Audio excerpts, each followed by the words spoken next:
죽음이라는 게 오늘 말씀대로 한 번 죽는 것은 그 사람에게 정해져 있잖아요. 우리가 이 죽음의 종로로 타고 살잖아요. 근데 이 죽음이라는 것이 제가 죽음이 두려운 지 그전에는 한 번도 생각을 해보지 못했는데 남편을 통해서 이 죽음이 얼마나 무섭고 두려운 것인지 제가 보게 되었습니다. 그리고 예수님의 부활의 복음이 어떻게 이 죽음의 공포를 한순간에 삼켜버리는지 제가 실제로 경험하게 되었습니다. 그래서 제가 오늘 이것에 대해서 간증을 나누려고 합니다. 저희 남편이 이제 말기 위암 환자다 보니까 이렇게 수술실에 들어갔는데 이제 개복을 했습니다. 개복을 했는데 엑스레이 상이나 촬영 상에는 안 나왔는데 전이 안 됐다 그래서 수술 가능하다 그래서 수술실에 들어갔었는데 열어보니까 이미 전이가 되었다고. 그래서 이제 저를 불러서 보게 하시고 수술 못한다. 그래서 이제 위 중간을 꼬매고 소장을 끌어다 이렇게 붙이는 문합 수술을 해주겠다. 그러니까 밥을 먹을 수 있도록 시간을 벌어준 거예요. 이 수술을 해줬습니다. 그리고 수술이 끝난 다음에 선생님께서 그 한 2달 반 정도 살 수 있다. 그래서 항암 치료를 할 건지 어떻게 할 건지 선택을 해라. 이래서 저희가 방법이 없었기 때문에 항암 치료를 선택을 했습니다.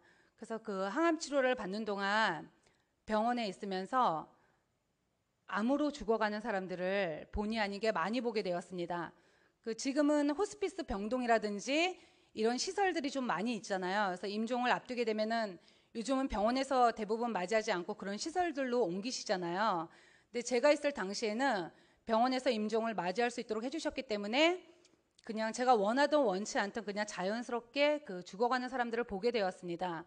그리고 그때 당시 저는 불교 신자였습니다.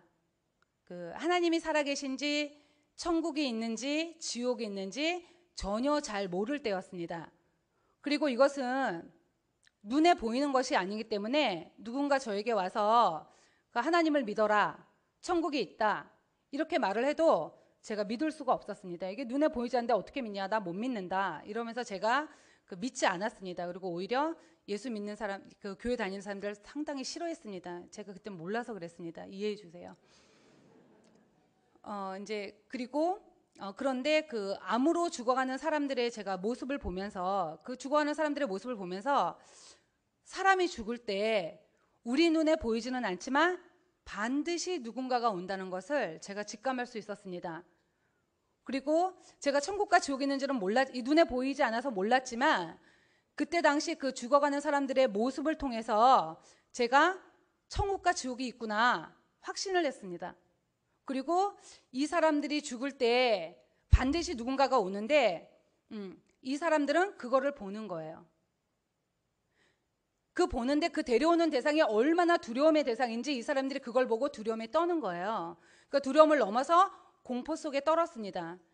제가 이 세상에서 표현할 수 있는 언어가 공포밖에 없어서 공포라고밖에 표현을 못하겠는데 하여튼 공포 그 이상이라고 생각하시면 됩니다. 그러니까 또 이 사람들의 그 모습을 저도 지켜보면서 이게 눈에 보이는 게 아니거든요. 눈에 보이지는 않지만 이 죽음이, 이 데려오는 대상이 얼마나 무섭고 두려운 것인지 제가 똑똑히 볼 수 있었습니다. 그리고 이 사람들은 죽을 때도 그 편안히 임종을 맞이하지 못하고 끝까지 그 삶의 줄을 놓지 않으려고 몸부림치는 것을 제가 봤습니다.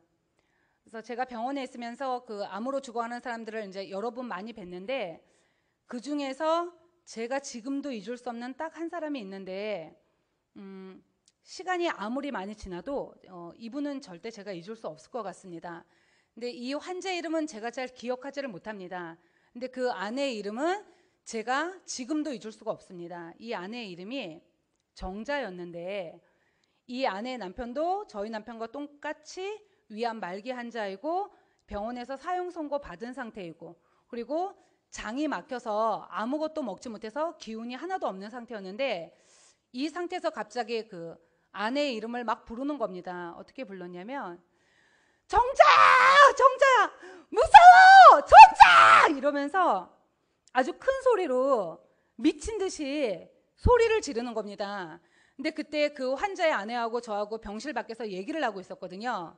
그러니까 남편이 이렇게 소리를 지르니까 아내가 이 소리를 듣고 남편 옆으로 뛰어갔는데 장이 막혀서 아무것도 먹지 못해서 기운이 하나도 없는 그 환자가 어디서 그런 힘이 났는지 이렇게 환자가 누워 있잖아요. 이렇게 누워 있는 상태에서 아내가 오니까 그냥 이렇게 누워 있는 상태에서 헤드락을 목을 그냥 딱 감싸가지고 그냥 꽉 끼는 거예요. 누워 있는 상태에서.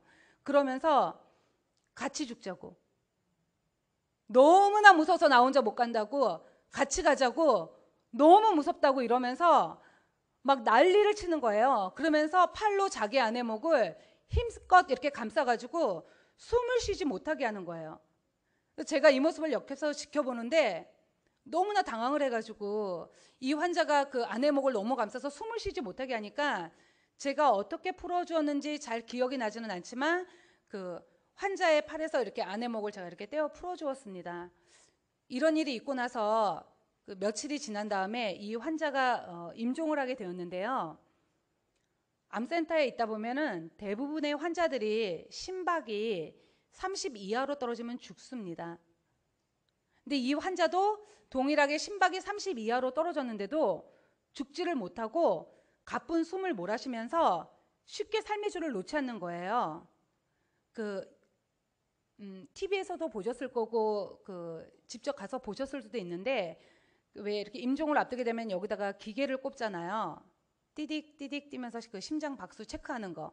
그래서 이게 뛰다가 심박수가 나오다가 어느 정도 이하로 떨어지면 얘가 경고음을 내거든요. 그래서 심박이 30 이하로 떨어져서 경고음이 나니까 그래서 제가 속으로 이 사람 죽나 보다 이렇게 생각을 했어요. 근데 이 사람이 갑자기 이렇게 숨을 끌어올리는 거예요. 끌어올리면서 이러면서 다시 숨을 쉬는 거예요. 그 상태에서 또 조금 숨을 쉬다가 심박이 또 30 이하로 떨어지는 거예요. 또 경고음이 나니까 저는 이번에는 정말 죽나 보다 이렇게 속으로 생각을 했어요. 근데 또 이분이 처음과 동일하게 이렇게 끌어올리면서 다시 숨을 쉬는 거예요. 근데 이거를 3일 동안이나 계속해서 반복을 하는 거예요. 이걸 옆에서 지켜보는데 너무나 힘들고 너무나 고통스러워 보이는 거예요. 제가 지금 2번 정도 흉내를 냈는데 제가 이렇게 이게 쉽지가 않거든요. 저는 멀쩡하잖아요. 지금 숨을 잘 쉬고 있잖아요. 근데 이게 쉽지가 않은데 제가 만약에 그 사람이라면 너무나 힘들고 고통스러운데 그냥 저 같으면 제가 그 사람이 그냥 삶의 줄을 놓을 것 같은데 그렇지가 않은 거예요.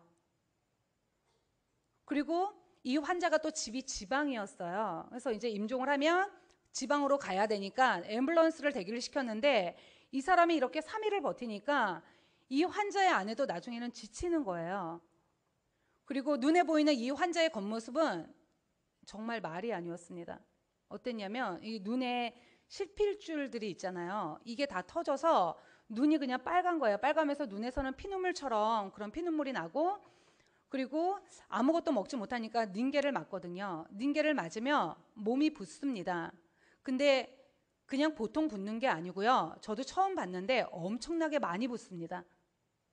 그래서 그 병원에서 제일 큰 환자복도 맞지가 않는 거예요. 그러니까 맞지가 않으니까 입힐 수가 없어요. 그러니까 이거 벗기게 되는 거예요. 그러니까 벗기고 이제 제일 큰 속옷을 사서 속옷 한 장만 입혀놨습니다. 그리고 또 이제 사람이 임종할 때가 되면은 장기 중에서 콩팥이 신장의 기능을 제일 먼저 멈추기 때문에 소변이 정상적으로 배출이 되지 않습니다. 그래서 마치 이렇게 또아리를 틀어놓은 것처럼 고무풍선에 물을 가득 넣으면 이렇게 팽팽해지잖아요. 그래서 바늘로 구멍을 뻥뻥뻥 이렇게 뚫어놓은 것처럼 몸에서 소변이 그런 식으로 빠져나오는 겁니다. 그러니까 소변이 이렇게 나오니까 속옷도 젖고 시트도 젖잖아요. 근데 제가 그 아내를 도와줘도 몸이 너무 부어있으니까 이거를 갈아입힐 수가 없어요. 벗겨지지도 않고 어떻게 할 수도 없고 되지가 않아요. 그러니까 이 환자 옆에 가면 소변 냄새가 진동을 하는 겁니다. 그러니까 보기에도 그냥 그 사람 보기에도 너무나 무섭고 끔찍한 거예요. 그리고 이 사람이 그런 모습과 그런 숨소리로 그렇게 3일을 버티다가 임종을 하게 되었는데 임종할 때도 이렇게 눈을 감지 못하고요. 그냥 눈을 이렇게 힘을 이렇게 부르뜨고 그냥 임종을 했습니다. 이 환자가 죽을 때까지 제가 옆에서 이 환자의 모습을 지켜보면서 제 마음에 어떤 생각이 들었냐면 이 사람이 삶의 줄을 쉽게 놓지 못하는구나. 지금 죽지 않으려고 발버둥 치는 거구나. 제 눈에 이 사람의 모습이 그렇게 보였습니다. 그러니까 너무 두려운 거예요. 저희 남편도 그 사람과 동일하게 사형 선고를 받은 상태이고, 이 사람 죽고 나서 얼마 안 있다가 우리 신랑 소천했거든요. 그러니까 본인도 사형 선고를 받은 상태이고, 그리고 본인이 저런 모습으로 죽는다고 생각하면 얼마나 무섭고 두렵고 끔찍할까. 제가 이 생각이 들어서 그 남편이 그 환자의 죽어가는 모습을 보지 못하도록 제가 커튼을 쳐주었습니다. 그리고 이 사람이 가끔 소리를 지르는데요, 그냥 이 소리 한 번만 들어도요, 멀쩡한 사람도요, 소름이 쫙 끼칩니다. 그래서 저희 남편이 그 소리 지르는 그 소리와 숨소리를 듣지 못하도록 제가 남편의 귀를 막아주었습니다. 저희가 그때 4인실에 있었는데 명절이 끼는 바람에 2명은 퇴원을 하고 그분하고 저희 신랑만 단둘이 있었거든요. 그러니까 보지 못하게 하고 듣지 못하게 했지만 이미 아무 소용이 없었습니다. 그 남편하고 저에게는 이 죽음의 공포가 그대로 임해버렸습니다. 이 죽음이 너무나 두려워서 그냥 아무것도 생각할 수 없는 그런 상태가 된 거예요. 그러니까 다른 사람이 저희를 볼 때 넋이 나간 사람처럼 보이더래요. 이렇게 멍하니 이렇게 앉아 있더래요. 그러니까 그런 상태가 되었습니다. 그러니까 남편이 두려워할까 봐 보지 못하겠지만 남편의 머릿속에는 죽음의 공포가 이게 가득 찬 듯했습니다. 이 사람 눈에는요, 어린 2아이들도 보이지 않는 것 같았고요. 그리고 아내인 저도 보이지 않는 듯했습니다. 그리고 부모님도 안중에 없는 듯했습니다. 이 사람 입에서 나오는 모든 말은 그냥 오로지 나 편안히 죽고 싶다. 나 저 사람처럼 저렇게 죽고 싶지 않다. 나 저거 싫어. 지은아, 나 편안히 죽고 싶어. 이거를요, 계속해서 반복해서 이 사람 입에서 나오는 말은 이거 외에는 다른 말이 없어요. 이것만 계속해서 반복해서 말을 하는 거예요. 왜 영화나 그 TV 속 드라마를 보면 보통 사람이 죽을 때 남편이 아내에게 내가 너를 그동안 사랑했다, 아니면 내가 죽은 다음에 아이를 잘 부탁한다 등등 뭐 이런 유언 하잖아요. 그건 정말 TV에서나 나오는 얘기고요. 그런 유언 없었고요. 오로지 자신이 죽는다는 사실, 그거 하나. 이 사람 머릿속에는 죽음만 가득한 거예요. 왜 마음에 가득한 것이 입으로 나온다고, 마음에 가득한 것이 입으로 나오고 그게 어느 날 행동으로 나오기도 하잖아요. 그러니까 이 사람 마음과 머릿속에는 자신이 죽는다는 사실, 이거 외에는 아무것도 없는 거예요. 그러니까 이거 외에는 아무것도 보이지 않고 아무것도 들리지가 않는 거예요. 그런데 더 놀라운 사실은 뭐냐면 남편도 남편이지만 제가 이 죽음이 너무나 두려웠습니다. 실제 죽는 건 남편이 죽는 거지 제가 죽는 게 아니거든요. 저 그때 아주 건강했거든요. 그런데 이 죽음이 너무나 두려워서 제가 아무것도 생각할 수 없는 그냥 공황 상태가 되어버렸어요. 공황 상태 아시죠? 그러니까 이 죽음의 문제가 저에게 실제가 되어버린 거예요. 근데 그때 당시 그 남편하고 저 사이에 이렇게 상당히 많은 문제들이 있었어요. 이게 그 2달 반 동안 단기간 내에 일어난 일인데 그 어떤 일들이 있었냐면요. 그 남편이 사업을 했었는데 이 사업이 망했습니다. 망해서 병실에 빚쟁이가 찾아왔습니다. 그 남편이 하던 사업 중에 건축 계통이었기 때문에 빌라를 짓는 것이 있었는데 남편이 마지막 입원을 하고 이제 가망이 없다는 것을 이제 현장 소장이 알게 되면서 이분이 이제 초기 자금으로 이렇게 준 돈이 있어요. 이 돈을 들고 도망을 갔습니다. 그래서 건축주가 나중에 병실로 찾아왔습니다. 그리고 제가 그때 30 초반이었는데 우리 보통 기반이라 그러죠. 제가 그러니까 목동에 집도 마련해 놓고 이제 웬만큼 기반을 잡아놨습니다. 그래서 돈을 벌기만 되면 상황이었는데 이 상황에서 이제 집에 차압이 들어오고 그냥 쫄딱 망했습니다. 그리고 저희 아이들이 3살, 4살로 너무나 어렸습니다. 그리고 또 그 남편이 이제 신용이 있다 보니까 신용 대출을 받아서 제가 회사를 정리하다가 알게 된 건데요. 이제 은행권을 정리를 하면서 통장 정리를 했는데 그 통장을 찍어 보니까 이렇게 한국마사회, 한국마사회, 한국마사회, 한국마사회 이게 빵원이 될 때까지 그 대출을 받아서 경마로 다 탕진을 했더라고요. 그러니까 경마비까지 저에게 안겨준 거예요. 그리고 회사를 운영할 수 없어 친구에게 맡겼는데 이 친구가 부가세도 내지 않고 세금 계산서 남발하고 종합소득세는 올라가니까 우리 부부에게 세금 폭탄이 떨어졌어요. 한두 푼이 아니에요. 엄청난 세금 폭탄이 떨어졌습니다. 그리고 그 여자로서 마지막 남은 선을 무너뜨리는 사건이 있었는데 그게 뭐냐면 남편의 외도 사실이었습니다.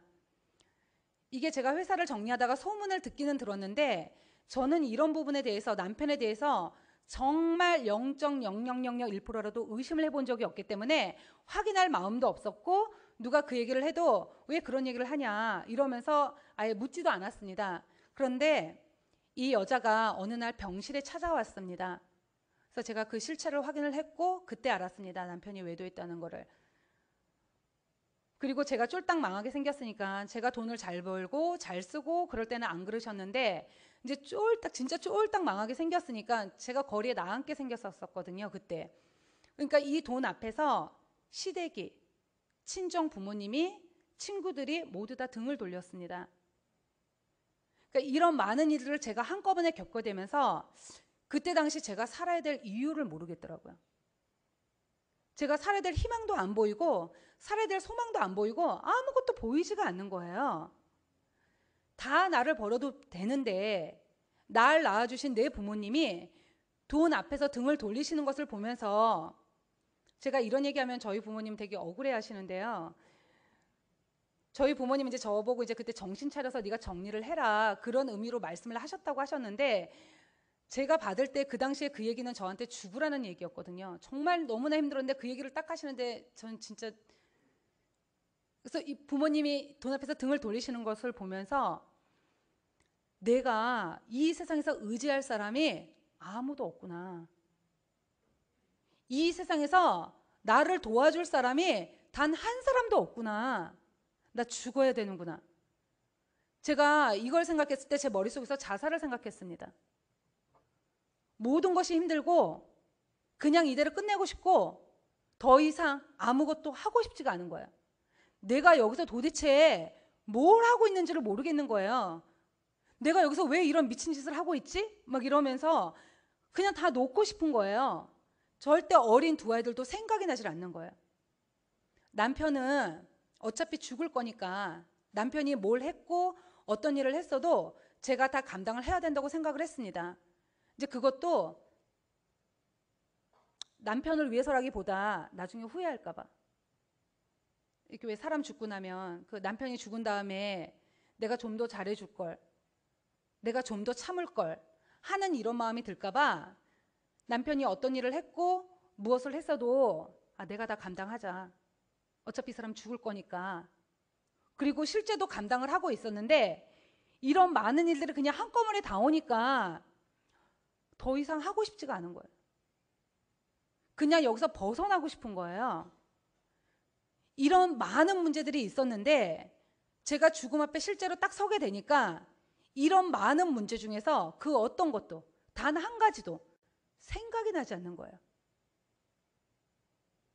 그러니까 이 죽음 밑으로 모든 문제들이 그대로 그냥 잠식이 되어버렸습니다. 그냥 제 눈에는 죽음만 보이는 거예요. 그래서 제가 그때 알았습니다. 인생에서 가장 큰 문제가 돈도 아니고 명예도 아니구나. 우리 인생이 돈과 명예를 쫓아서 가잖아요. 근데 그게 아닌 거예요. 인생에서 가장 큰 문제가 죽음의 문제라는 것을 제가 그때 알았습니다. 누가 이 죽음에서 벗어날 수 있을까? 누가 이 세상에 그 어느 누가 이 죽음의 문제를 해결해 줄 수 있을까? 돈은요, 없으면 벌면 됩니다. 많이 벌든 조금 벌든 벌면 돼요. 명예도 내가 원하면 노력해서 얻으면 됩니다. 지금은 이제 돈이 많으면 명예를 돈으로 사기도 하잖아요. 근데 이 죽음은 어떻게 할 수가 없는 거예요. 이건 돈으로도 해결이 안 되고 명예로도 해결이 안 되고 이거는 어떻게 할 수가 없는 거예요. 그래서 인생에서 가장 큰 문제가 죽음이라는 걸 제가 그때 알았습니다. 그러니까 그냥 이 남편하고 저는 이 죽음 앞에서 그냥 공황 상태인 거예요. 앞에 환자가 죽고 나서 며칠이 지난 다음에 제가 이제 밤에 잠을 자는데 회사를 정리하고 이제 밤에 잠을 자는데 병원에 가면 환자 침대가 있고 밑에 보호자 침대가 있잖아요. 좀 높이가 있잖아요. 제가 밑에서 잠을 자는데 갑자기 남편이 발로 저를 이렇게 막 뻥뻥뻥 차는 거예요. 그래서 제가 놀래서 깼거든요.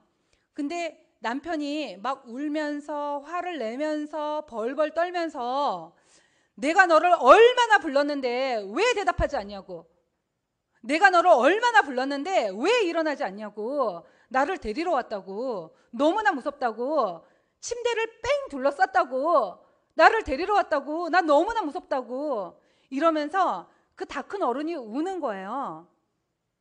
근데 제가 그때 남편의 눈을 봤는데 이 눈이 공포에 질려 있는 거예요. 여기 어르신들 계시죠? 물론 예수님 믿는 분들은 그런 말씀을 안 하시겠지만 어르신들 그런 말씀들 많이 하시잖아요. 사람이 죽을 때가 되면 몸이 허해져서 헛게 보인다고, 그래서 그런 거라고. 근데 그렇지 않습니다.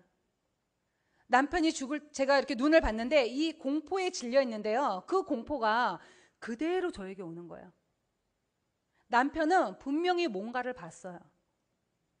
제가 예수님 믿고 나서 알았는데 사람이 죽을 때가 되면은 영안이 열려서 자기가 천국 가는지 지옥 가는지 알아요. 누가복음 16장에 보면은 천사가 받들어 올라갔다 그랬잖아요. 그래서 제가 그때는 영적으로 아무것도 몰랐기 때문에 이 사람이 막 난리가 났는데 어떻게 해줄 수가 없는 거예요. 그래서 그냥 남편의 마음을 제가 이렇게 진정시키려고 했습니다. 여보, 내가 옆에 있으니까 진정하라고. 제 눈에는 안 보이니까 아무것도 없다, 당신 진정해라, 이러면서 그 남편의 마음을 진정시키려고 했습니다. 이런 일이 있고 나서 그 후에 2번 더 이런 일이 있었습니다. 저는 눈에 안 보이는데 남편이 얘기해줘서 아는 거예요. 한 번은 병실에 떼거지로 들어온 거예요. 문을 열고 막 온 거예요. 서로 데려가려고. 2번 더 이런 일이 있었는데 남편의 반응은 그때마다 처음과 동일했습니다. 그때마다 두려워했고요. 그때마다 공포 속에 떨었고요. 그때마다 난리를 치는 거예요.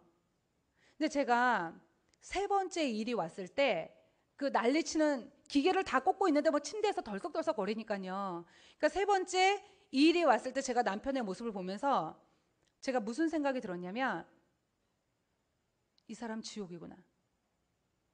우리 남편도 지옥이구나. 제가 이게 딱 알아지는 순간 제가 본능적으로 하나님을 찾았습니다. 제가 불교 신자라 그랬잖아요. 그때 염주 돌리고요. 불교에서 이렇게 특별한 기도문 같은 게 있어요.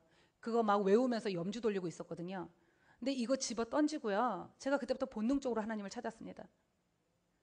내가 앞에 환자가 어떻게 죽는지 내가 똑똑히 봤는데 지옥이 얼마나 무섭고 두려운 것인지 내가 그 사람을 통해서 똑똑히 봤는데 남편을 이대로 지옥을 보낼 수가 없는 거예요. 그래서 제가 그때부터 간절히 하나님께 매달렸습니다. 하나님, 제발 우리 남편 좀 살려달라고. 하나님, 저희 남편 좀 살려달라고. 모든 것을 다 잃어도 좋고, 그때 저 다 잃었거든요. 모든 것을 다 잃어도 좋고 모든 것을 다 가져가도 좋으니까 하나님, 저희 남편만 살려달라. 그러면 남편 살려주시면 이제는 제가 하나님 원하시는 대로, 하나님 뜻대로, 하나님의 종으로 살 테니까 살려만 달라.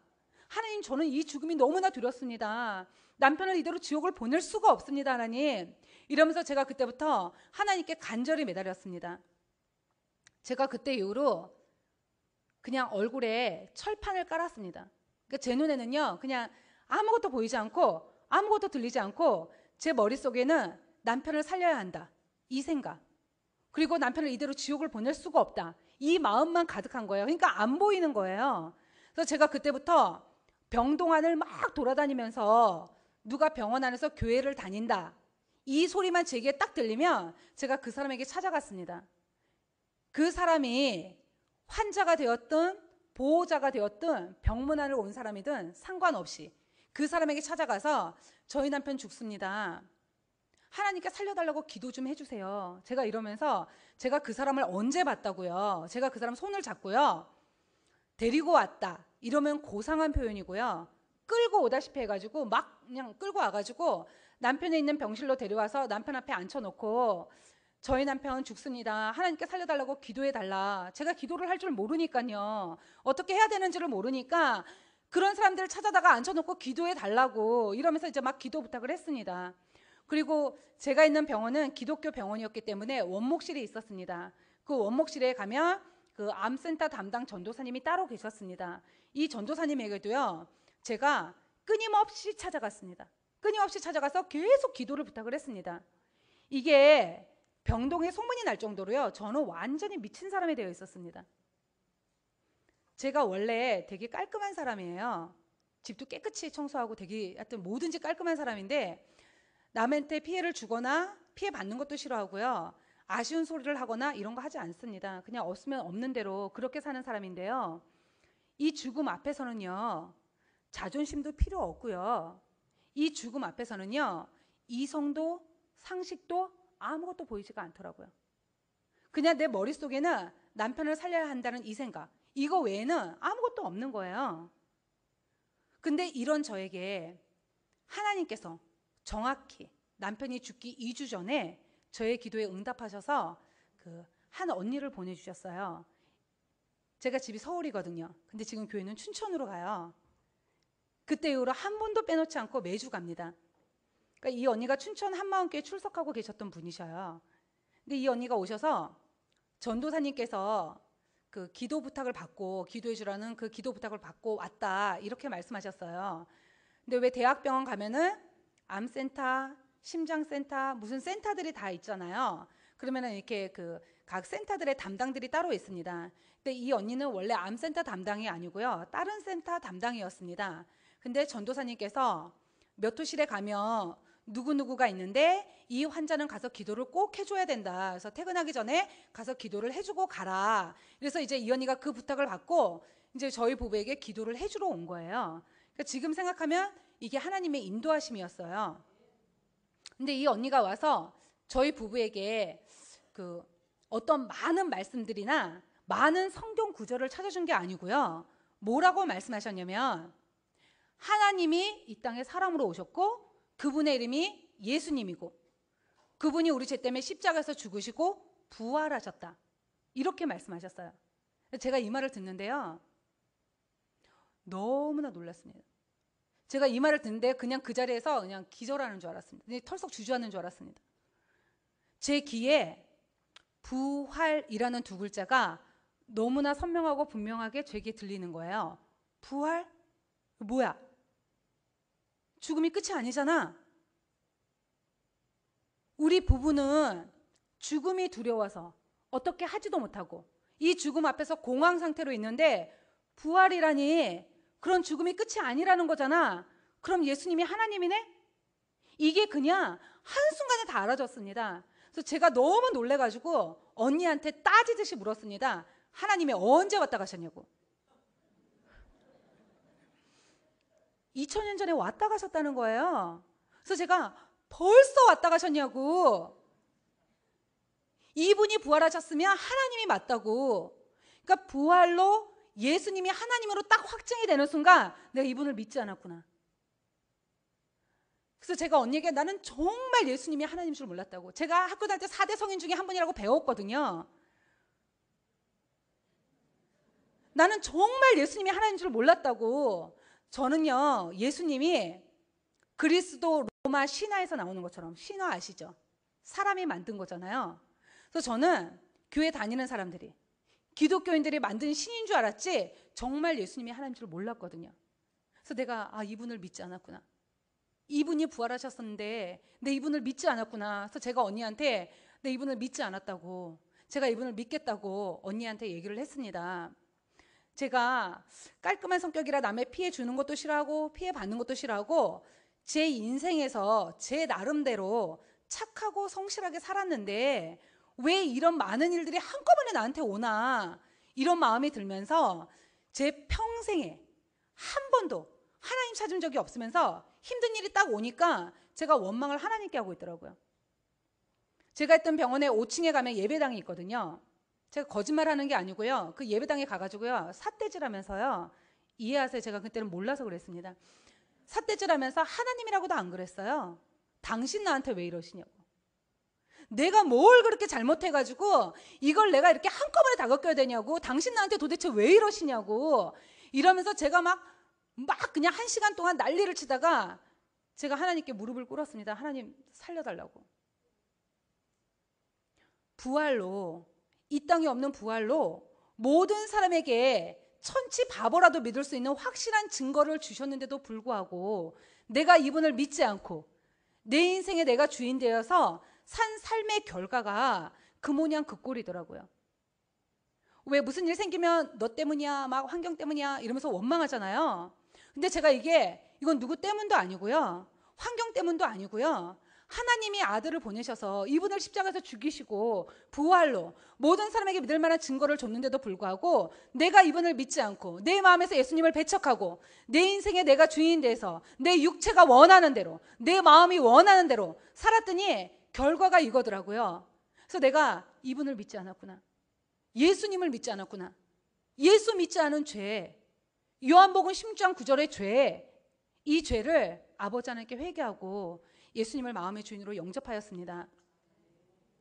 저희 남편이 죽기 2주 전이었기 때문에 통증이 무지하게 심하잖아요. 상당히 심했는데 그 진통제 중에서 가장 센 마약성 진통제 중에서 몰핀이라고 있습니다. 몰핀을 맨 처음에 약하게 맞다가 점점 농도를 높이거든요. 이거를 맞으면 신경이 마비가 되기 때문에 말도 어눌하게 하고 소리도 잘 듣지를 못합니다. 그리고 죽기 2주 전이었기 때문에 동공이 거의 풀려있는 상태였는데 저희 남편도 이 동공을 먹으면서 너무나 간절한 눈빛으로 이 복음을 들었고 저희 부부는 예수님을 마음의 주인으로 영접하였습니다. 그렇게 죽음에 벌벌 떨고 진짜 넋이 나간 사람처럼 있었는데 이 부활을 듣는 순간 죽음의 공포가 마음에서 한순간에 싹 사라지고 마음의 평강이 임하는 것을 제가 알 수 있었습니다. 부활이 죽음의 공포를 한순간에 삼켜버린 것입니다. 할렐루야. 우리는 죽음의 문제를 해결받은 자입니다. 예수님을 영접하고 나서 2주 후에, 그게 이제 2004년 2월 14일 토요일 날 저녁이었는데요. 제가 있는 병원에는 임종을 앞두게 되면은 1인실로 옮길 것을 권합니다. 이거는 이제 옮겨도 되고 안 옮겨도 됩니다. 근데 저희 부부는 옮겼습니다. 옮기고, 그리고 저희 시어머니께서 간호사세요. 간호사셨기 때문에 지은아 오늘은 넘기겠다. 그래서 내가 집에 갔다가 내일 다시 오마 하시고 이제 집에 가셨어요. 집에 가시고 이제 남편하고 저하고 단둘이 있게 되었는데, 근데 어머님 가시고 나서 이제 제가 주는 나를 기르시는 목자요, 이게 생각이 나는 거예요. 제가 이 찬양 잘 모르거든요. 근데 제가 그냥 아는 대로, 제가 아는 만큼 남편에게 불러주고 여보 이제 편안히 가라. 내가 회사 일도 다 정리했고 모든 것을 다 정리했으니까 이제 편안히 가라. 그리고 당신 천국 가서 하나님 만나면 내가 이 두 아이들을 잘 키울 수 있도록 하나님께 부탁을 해라. 제가 이렇게 얘기를 했습니다. 이 얘기를 하고 나서 조금 있다가 이제 남편의 맥박이 막 떨어지기 시작을 하는 거예요. 근데 맥박이 30쯤 되었을 때 그 놀라운 일이 일어났습니다. 그리고 남편은 소천을 하였습니다. 어떤 놀라운 일이 일어났냐면요, 그 남편이 장이 막혀서 암덩어리들이 다 장을 누르고 있었기 때문에 먹을 수가 없었습니다. 그래서 2달 반을 굶었는데요. 사람이 2달 반을 굶으니까 얼굴에 이렇게 뼈만 남는 거예요. 이렇게 가죽하고 뼈만 남더라고, 해골처럼. 그리고 눈은 안구가 안으로 꺼져서 이 눈꺼풀도 감기지 못하는 상태였고요. 그리고 이 눈동자는 티미하게 죽어 있었습니다. 그 왜 동태눈이라 그러죠. 그렇게 죽어 있었고, 그리고 입이 마를까봐 제가 꺼지에다가 계속 물을 묻혀서 혀랑 입술이랑 계속 닦아주었거든요. 근데 혀를 이렇게 누르니까 돌처럼 굳어 있더라고요. 그리고 혼수 상태였습니다. 그러니까 이 상태에서 맥박이 갑자기 떨어지기 시작을 한 거예요. 근데 그래서 제가 의사 선생님을 불렀거든요. 근데 의사 선생님이 도착하시기도 전에 맥박이 한 30쯤 되었을 때 이 사람이 이렇게 환하게 웃는 거예요. 그냥 웃는 게 아니고요, 한박 웃음 아시죠? 입술이 얼굴이 반이 되도록 아주 환하게 썩 웃는 거예요. 그래서 제가 이걸 보는데 너무 놀랐습니다. 제가 앞에서 남편의 상태를 말씀드렸잖아요. 절대 웃을 수 있는 일이 아닌데, 절대 웃을 수 있는 상황이 아닌데 이 사람이 웃는 거예요. 그래서 제가 이 사람 왜 웃지? 그래서 제가 속으로 누가 데리러 왔는데 어이없어서 웃는 건가? 그거 아닌 것 같고, 그러면 그동안 나한테 고맙다고 웃는 건가? 그것도 아닌 것 같고, 이 사람 왜 웃지? 모르겠는 거예요. 근데 이렇게 환하게 웃다가 이게 확 계속 웃고 있다가 심장이 띠 하고 이렇게 멈추는 순간 남편이 얼굴이 그 원래의 얼굴로 돌아갔습니다. 근데 이 임종을 저 혼자 봤거든요. 그래서 제가 이거를 그 누구에게도 말을 하지 않았습니다. 왜 말을 안 했냐면 내가 이걸 얘기하면 이걸 누가 믿어줄까 도대체. 남편이 웃었다. 임종을 앞두고 웃었다. 빼싹 말랐는데 이걸 얘기하면 누가 믿어줄까. 제가 이 마음이 들어서 그 누구에게도 이 사실을 얘기하지 않았습니다. 그러니까 남편을 그렇게 보내고 나서 제 하루 일과가 아침에 일어나면 아이들을 씻기고 챙겨가지고 그 남편의 유골이 안치되어 있는 낙골당에 가서 시간을 보낸 다음에 그 오후가 되면 이제 일산 호수공원으로 넘어와서 거기서 또 시간을 다 보낸 다음에 저녁이 되어서 집으로 돌아갔습니다. 제가 이 삶을 왜 계속 반복을 했냐면요. 아픈 남편이었어도 옆에서 함께 얘기하고 뭐 함께 의논하고 모든 걸 함께 했는데 이 사람이 없어지니까 이 자리가, 이 남편의 자리가 너무나 크고 너무나 허전하고 이걸 어떻게 하지를 못하겠는 거예요, 제가. 그러니까 제가 그냥 밖으로만 맴맴 도는 거예요. 그리고 여러 가지 힘든 일도 있었는데 근데 제가 이런 시간을 보내고 있던 그 어느 날 처음 저에게 부활의 복음을 전해주었던 그 언니의 권유로 2월 달에 남편 장례식 치르고 2004년 5월 달에 이제 춘천 한마음교회를 가게 되었습니다. 그러니까 제가 태어나서 처음 교회를 간 거예요.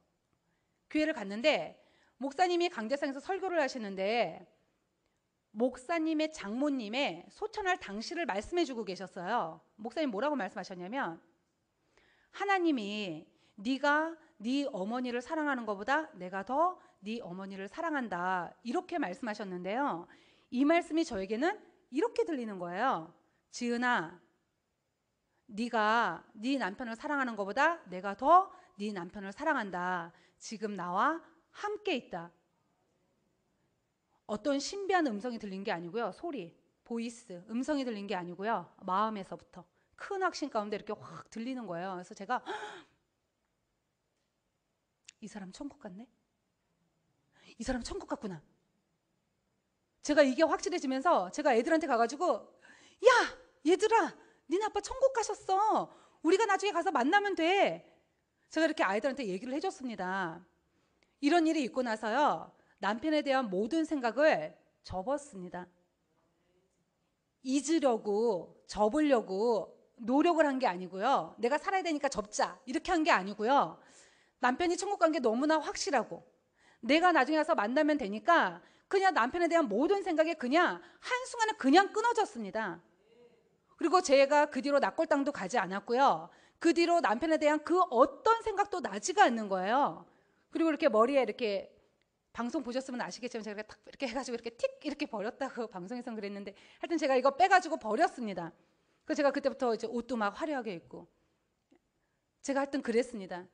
그러니까 이 남편을 이렇게 보내고 나서 그 남편에 대한 아쉬움이라든지 남편에 대한 안타까움이라든지 남편에 대한 미안함이라든지 그 어떤 것도 생각이 나지 않고 그냥 마음에 평강이 임했습니다.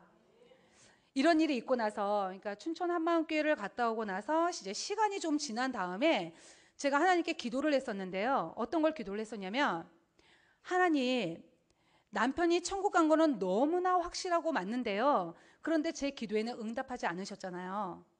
제가 병원에 있을 때 남편을 살려달라고 하나님께 기도를 분명히 드렸었는데 하나님 데려가셨잖아요. 그러니까 어쨌든 제 기도에는 응답하지 않으셨다고 제가 이거를 그 하나님께 한 번 기도한 게 아니고요. 아주 여러 번 많이 기도를 했었습니다. 근데 기도하던 어느 날 새벽 기도 중에 하나님께서 저에게 관점을 바꿔주셨습니다. 하나님의 눈으로. 사람이 살아서 이렇게 걸어 다녀야지만, 살아서 움직이고 걸어 다녀야지만 저는 사람이 살아있다고 생각을 했는데 하나님의 눈으로 볼 때 그 영이, 사람이 살아서 움직여도 그 영이 하나님께 대해서 죽어 있으면 이 사람은 지금 죽어 있는 사람인 거예요. 왜냐하면 죽으면 바로 지옥이니까. 그리고 하나님의 눈으로 볼 때 이 육이 죽었어도 그 영이 하나님께 대해서 살아있으면 지금 이 사람은 살아있는 사람인 거예요. 왜냐하면 영원히 천국이니까. 이거를 기도 중에 알려주시는 거예요. 그래서 제가 하나님 내 기도에 응답하셨구나. 내가 기도한 대로 정말 우리 남편 살려주셨구나. 정말 내 기도에 응답하셨구나. 제가 이게 확실해지면서 그때부터 완전히 마음의 평강이 임했습니다. 그 조그만 찌꺼기 같은 좀 해결되지 못하는 그런 부분들이 이거를 알려주시는데 모든 그 문제들이 싹 정리가 되면서 마음에 완전히 평강이 임했습니다. 예수님이 부활하셔서 죽음이 끝이 아니라는 것을 우리에게 보여주셨고, 그리고 부활하셨는데 이런 썩을 몸으로 부활한 게 아니잖아요. 신령한 몸으로 부활하셨거든요. 이 몸은 약해요. 병들고 아프고. 근데 고린도전서 15장에 보면은 잠자는 자의 첫 열매가 되셨다 그러셨거든요. 그러니까 그 부활체를 우리에게 보여주시고 이 몸으로 너희도 부활한다. 이 몸으로 천국에서 산다. 이거를 보여주셨잖아요. 그러니까 부활로 산 소망을 주셨기 때문에 제가 더 이상 슬퍼하거나 뒤돌아보지 않았습니다. 정말 이 부활의 복음이 저를 살렸습니다. 이 부활의 복음이요, 저와 남편과 아이들과 우리 가정을 살렸습니다. 너무나 힘들고 너무나 고통스러운 시간들이었는데 제가 부활하신 예수님 한 번만 딱 붙들고, 말씀으로 천지를 창조하신 전능하신 하나님이 제 아버지가 되셨잖아요. 그래서 제가 이분만 딱 붙들고 그 어둡고 긴 터널을 제가 쭉 빠져나올 수 있었고 모든 것을 이길 수가 있었습니다. 제가 이거 빠져나올 때요, 힘들지도 몰랐어요. 그냥 세상은 온데간데 없고 주님하고 나만 보이는 거예요. 이게 너무 좋아가지고 그냥 쭉 붙들고 빠져나왔습니다.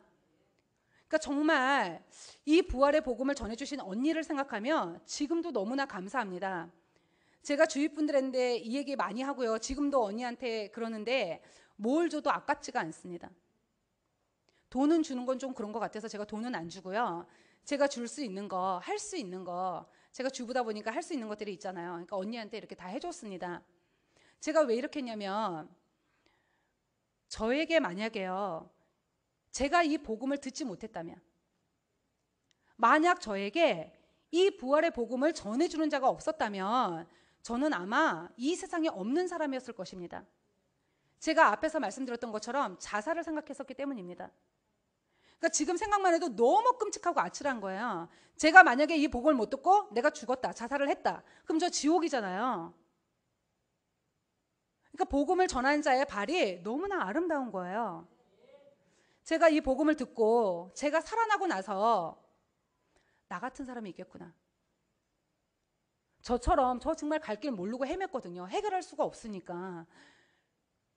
저처럼 갈 길을 모르고 눌리고 포로된 영혼들이 있겠구나. 제가 이 생각이 들면서 나도 이 영혼들에게 가야 되겠구나. 내가 이 영혼들에게 가가지고 나도 이 부활의 복음을 전해야 되겠구나. 갈급한 영혼에게, 제가 갈급했잖아요.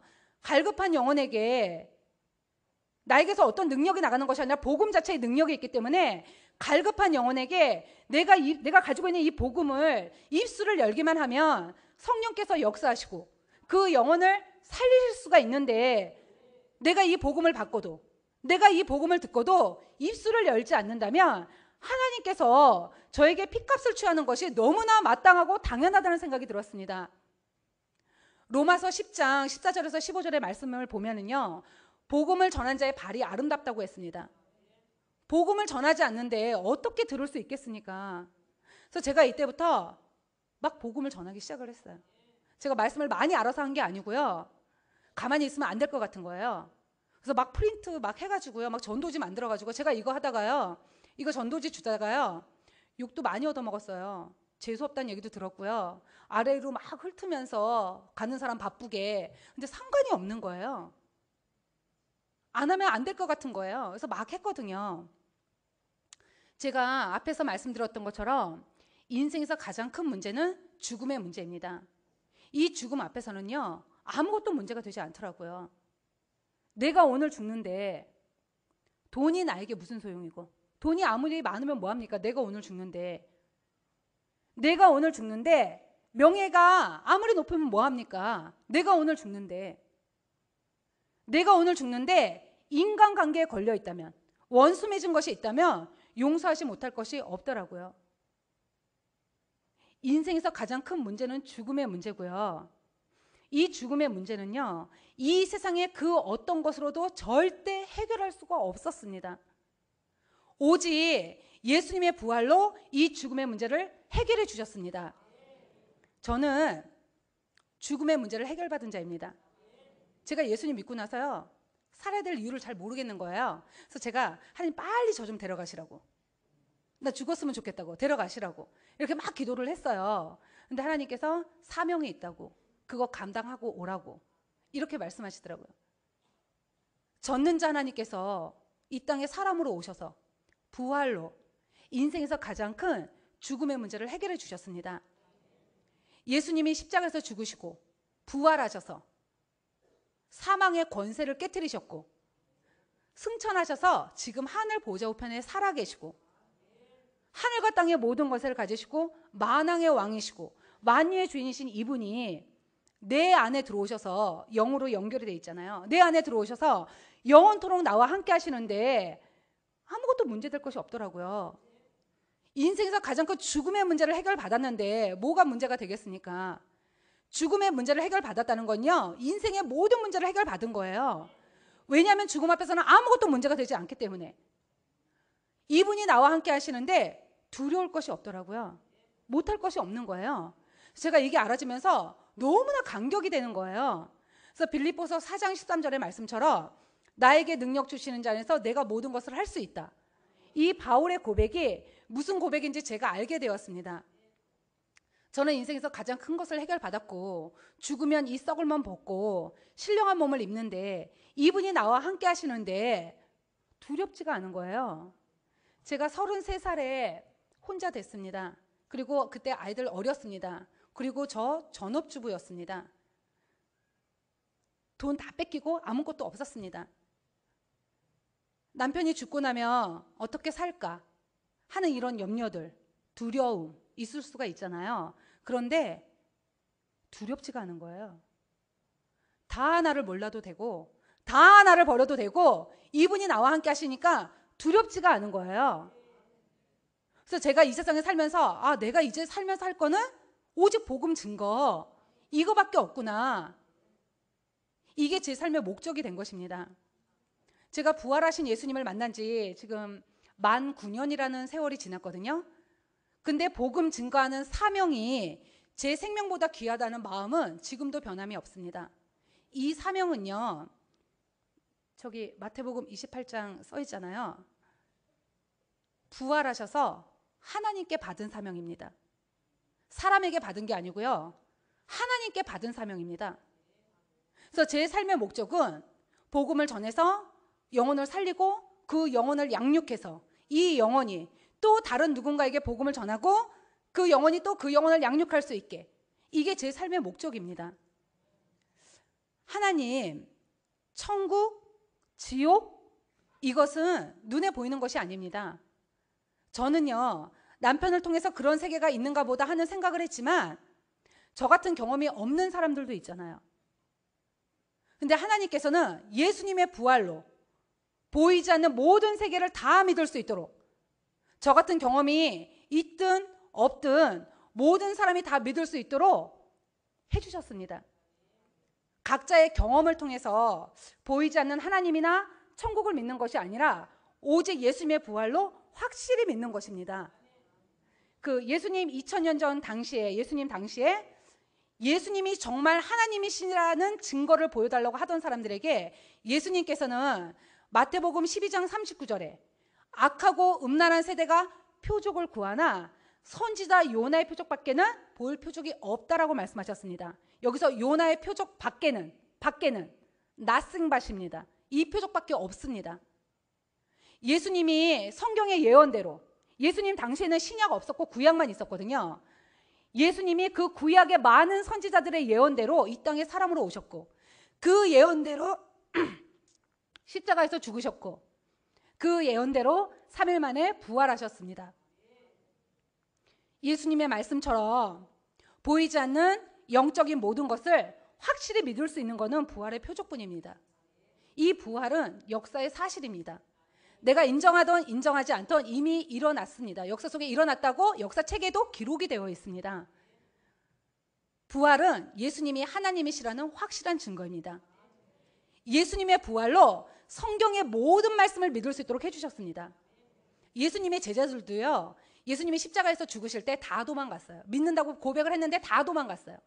근데 예수님이 부활하시고 나서, 부활하신 예수님을 딱 만나고 나서 구약에 예언되어 있는 그분, 이분이 그 예언대로 부활을 성취하셨거든요.